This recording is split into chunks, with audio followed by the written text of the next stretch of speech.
You can take this one to the bank. We approve it, and that will be in the budget that gets signed into law here in the not too distant future. Investing in our teachers, Governor Ron DeSantis commits to spending $800 million to raise wages for educators right here across Florida. Good evening, everyone. I'm Josh Benson. And I'm Jennifer Lee. Thank you for joining us. The governor held 2 news conferences around the state today to announce an increase for the starting pay teachers receive. Yeah, but critics say more money for new teachers doesn't tell the whole story. 8 on Your Side's political reporter Evan Donovan joins us now in studio to explain. This is the 3rd year in a row that starting teacher pay is increasing. And Florida's Teachers Union says that's good news. But it doesn't help veteran teachers, and they say it doesn't address the huge number of Florida teachers leaving the profession.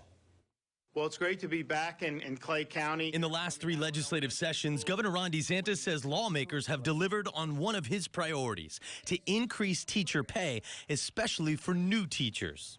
That really was a historic amount of money, $800 million just to increase teacher salaries, and that will bring us to over $2 billion in increased compensation for teachers just in the last 3 years. The governor's office says those increases have taken Florida from 26th in the nation for starting teacher pay into the top 10. There's only 12% of school districts across the entire country that have minimum salaries at $40,000 or higher. In Florida, we're over 90%. However, Florida's average teacher pay overall is near dead last, 48th out of 50 states at just above $49,000 a year. That's more than 30% below the national average, according to a 2021 report from the National Education Association.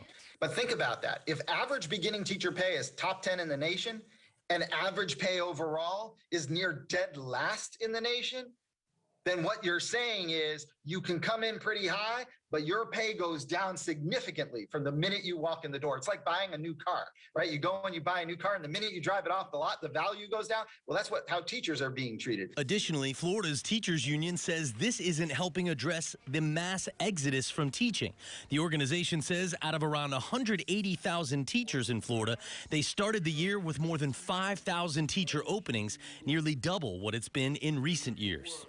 There's a lot to consider here, but the FEA tells me that part of the reason so many veteran teachers are leaving is because of this compression of salaries, new teachers coming in making nearly as much as experienced teachers. Yeah, when I was growing up, I'd think about the teachers who'd been there forever, and they knew so much and taught so well, they should be getting paid more, technically, when you think about it. But why can't more of this money go to the experienced teachers than the new ones coming in? It's a great question. The FEA says there are lots of rules and laws that have been put in place in Florida over the years that prevent local school districts from allocating teacher pay how they want to.